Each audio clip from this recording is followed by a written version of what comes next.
So today, we're tackling the question that keeps half of America up at night. How much money do you actually need to retire comfortably? And no, that magic number you've heard tossed around at barbecues, on TikTok, and by that one uncle who swears he's a financial genius, yeah, it's probably wrong, or at least wildly incomplete. Because retirement isn't a single number.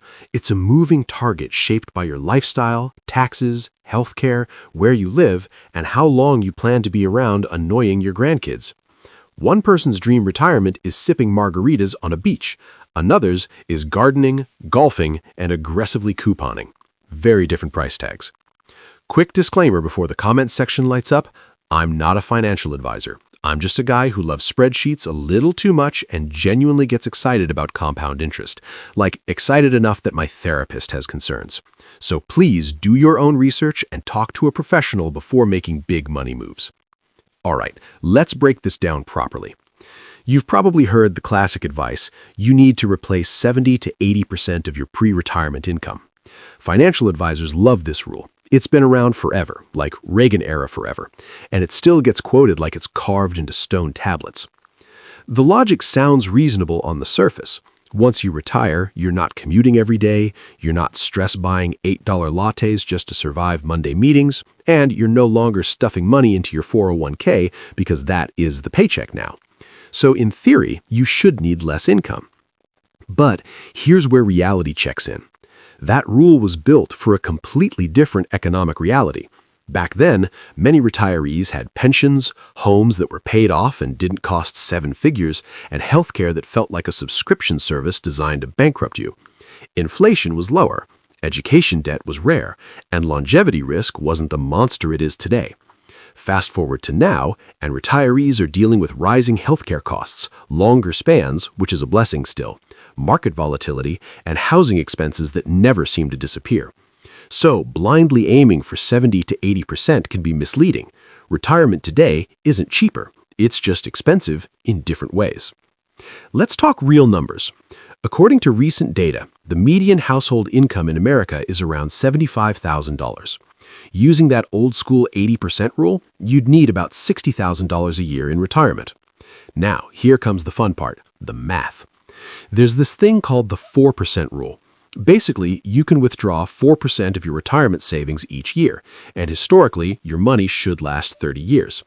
It's not perfect, and we'll get to why in a second, but it's a good starting point. So, if you need $60,000 a year and you're withdrawing 4%, you'd need, drumroll please, $1.5 million. Yeah. Now, before you close this video and go cry into your ramen noodles, let me break down why this number might actually be lower for you, or higher depending on your situation. Here's where Social Security comes in. Now, I know what you heard this too. Social Security might be bankrupt by the time you retire. Look, Social Security isn't going anywhere. Will it change? Probably. Might the benefits be reduced? Maybe. But the program isn't just going to evaporate like your New Year's resolutions by February. The average Social Security benefit in 2026 is around $1,900 a month, or about $23,000 a year. So if you're getting that, you actually only need your retirement savings to cover about $37,000 annually. Using our 4% rule, that brings your target down to around $925,000. Still a big number, but way less terrifying than $1.5 million, right?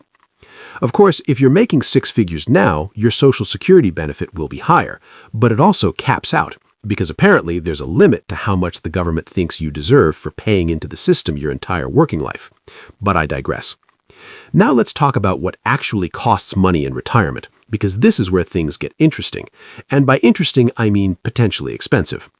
Healthcare. This is the big one, like I need to sit down now big. The average couple retiring today will spend around $315,000 on healthcare throughout retirement. And that's with Medicare. Without it, you're looking at potentially catastrophic costs. Here's the kicker. That number assumes you're pretty healthy. If you've got chronic conditions or need long-term care, you could be looking at way more. A year in a nursing home can run $100,000 or more. And no, Medicare doesn't cover most long-term care. Fun times. Housing. Hopefully, your mortgage is paid off by retirement. If it is, great, you're ahead of the game. You'll still have property taxes, insurance, maintenance, and all that fun stuff, but it's manageable. If you're not planning to have your house paid off before retirement, Houston, we have a problem. Seriously, make paying off your mortgage before you make retirement a priority. Retired you will thank current you. Fun stuff. Here's something financial advisors don't always emphasize enough. You're going to want to actually enjoy retirement. Shocking, I know. Those first 10 years of retirement, that's your go-go phase, and it's exactly what it sounds like. You're relatively healthy, you've got energy, and for the first time in decades, your calendar actually belongs to you. This is when people travel, play more golf than they ever thought possible, take cruises, or finally try hobbies they put off for 40 years. Maybe you even discover a hidden talent for painting happy little trees like Bob Ross. And yes, this is when you'll spend the most money. That's not a mistake, that's the point. You earned it. After that, most retirees naturally slide into the slow-go years. You're still active, still social, but the pace eases up. Maybe travel becomes shorter and closer to home, fewer bucket list adventures, more comfort and routine. Spending usually dips here, not because you're struggling, but because your interests shift. Finally, there are the no-go years. This phase is less about experiences and more about ease, stability, and healthcare. Travel drops off, daily life gets simpler, and medical costs often rise. The big takeaway? Retirement spending isn't flat. It comes in waves. Planning for these phases instead of assuming one constant budget is one of the smartest things you can do. Okay, we need to talk about everyone's least favorite topic, inflation. Just kidding, nobody likes inflation, except maybe the government when it's paying back old debt with cheaper dollars. For the rest of us, it's a silent financial pickpocket. Here's the uncomfortable truth. A dollar today is not a dollar in 30 years. At a very normal 3% inflation rate, prices roughly double every 24 years. That means if you need $60,000 a year to live comfortably right now, in 30 years, you're looking at something closer to $145,000 a year just to buy the same stuff. No upgrades, no luxury. Same groceries, same bills, same life. This is exactly why stuffing cash under your mattress is a terrible plan, aside from mold, theft, and the fact that your money is quietly losing value every single year. And this is also why the famous 4% rule has become controversial. In today's lower return, higher uncertainty environment, many experts argue that 3% to 3.5% is safer. Translation, you need more saved to produce the same income. Now add lifestyle inflation to the mix. Over time, you don't just face higher prices, you often want more. Better healthcare, more travel, nicer food, maybe helping family. Retirement spending rarely stays flat. Inflation raises costs, lifestyle inflation raises expectations, and together they quietly crank up your retirement number. Depressing? Yes. Necessary to understand? Absolutely. So here's what I want you to do. Make 3 budgets. And yes, I know that sounds like homework, but stay with me. Budget 1. Bare bones retirement. This is your I can survive on this budget. We're talking bare bones living, housing, basic healthcare, food, utilities, insurance, the stuff that keeps the lights on and your body functioning. No travel, no hobbies, no random Amazon packages arriving like surprises from your past self, just existence. For most people, this number lands somewhere between $35,000 and $50,000 a year, heavily depending on where you live. Low-cost areas, you might scrape by on the lower end. High-cost cities, good luck. That budget gets eaten alive by rent and medical bills. This isn't a fun retirement. It's a nothing is on fire, so today was a win retirement. Comfortable retirement. This is the I'm actually living budget, not just surviving, not counting pennies, not feeling personally attacked by your credit card statement. You can eat out once in a while without doing mental math, take a modest vacation each year, enjoy hobbies, and maybe help the grandkids without immediately checking your bank balance. You're not living extravagantly, but you're comfortable. Life has breathing room.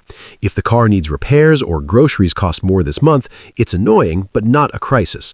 For most people, this level of retirement spending falls somewhere between $55,000 and $80,000 a year, depending on lifestyle and location. It's the difference between can I afford this and yeah, that's fine. For a lot of retirees, this is the real goal: stability, flexibility, and peace of mind. Budget 3. Dream retirement. This is the I worked 40 years for this, the victory lap. International travel without hunting for deals, nice dinners just because it's Tuesday, golf memberships, cruises, hobbies that require actual equipment, whatever makes you feel like all those years of meetings could have been emails were worth it. You're not just comfortable, you've got options. And that freedom usually starts around $90,000 a year, then climbs fast depending on how big your dreams are and how often you like business class. But here's the part most people skip. You don't have to aim for this. Seriously, if budget number 2 gives you joy, peace, and flexibility, that's a win. Chasing a lifestyle you don't even want is how retirement numbers quietly spiral out of control. Be honest about what actually makes you happy, not what Instagram says should. Now let's talk about how you actually build this wealth, because it's not going to happen by accident. Start early. I know. Everyone says this, but seriously, compound interest is literally the closest thing to magic that exists in finance. Let's say you start investing $500 a month at age 25, getting an average 8% return. By 65, you'd have around $1.4 million.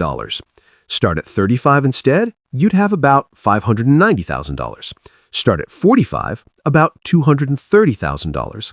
The difference is insane. So if you're young and watching this, seriously, start now. Even if it's just $100 a month, future you will be so grateful.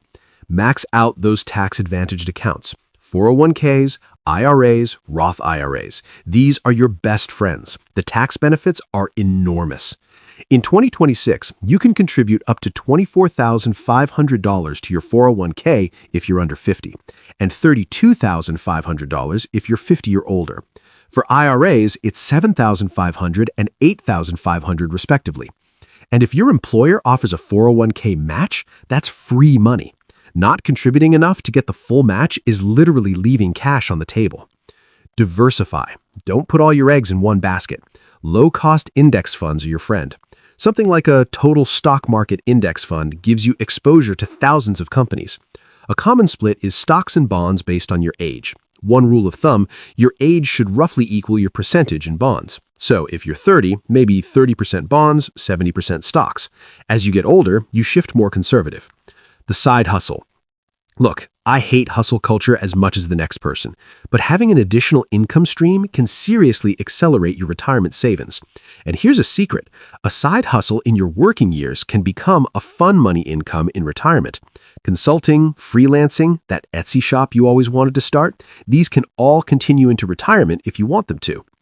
Now here's the hard truth. According to recent data, the median retirement savings for Americans aged 55 to 64 sits around $185,000. That number shocks a lot of people because it's nowhere close to the neat $1 million retirement targets we've been talking about. But it also explains why so many Americans feel anxious about retirement. Does this mean everyone is doomed? Not at all.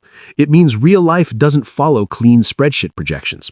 In practice, most people adapt. Some work longer than the traditional retirement age, either by choice or necessity. Others rely more heavily on Social Security than originally planned. Many downsize their homes, relocate to lower-cost areas, or adjust their lifestyle expectations. Some are fortunate enough to have pensions, rental income, or part-time work filling the gap. And honestly, that's okay. Retirement looks different for everyone. But here's the crucial part. The time to figure this out is now, not at 64 and a half when options are limited. The earlier you get honest about your situation, the more flexibility and control you have. So to answer the original question, how much do you need to retire comfortably? For most people, you're looking at somewhere between $1 million and $2 million in today's dollars, assuming you'll have Social Security and your house is paid off. Is that intimidating? Absolutely. Is it impossible? Not at all. The key is starting now, being consistent, and making smart decisions with your money. Max out those tax-advantaged accounts, keep your expenses in check, avoid lifestyle inflation, and let compound interest do its thing. And remember, retirement isn't about having a specific number in your bank account. It's about having enough to live the life you want without worrying about money. For some people, that's $40,000 a year. For others, it's $100,000. Figure out what you need, then build a plan to get there. If you found this helpful, give it a like and drop a comment below letting me know where you are on your retirement journey. Are you ahead of the game? Behind? Completely terrified? Let's talk about it. And hey, if this video stressed you out, just remember, at least you're thinking about it now instead of later. That already puts you ahead of a lot of people. Until next time, keep investing smart, and I'll see you in the next one.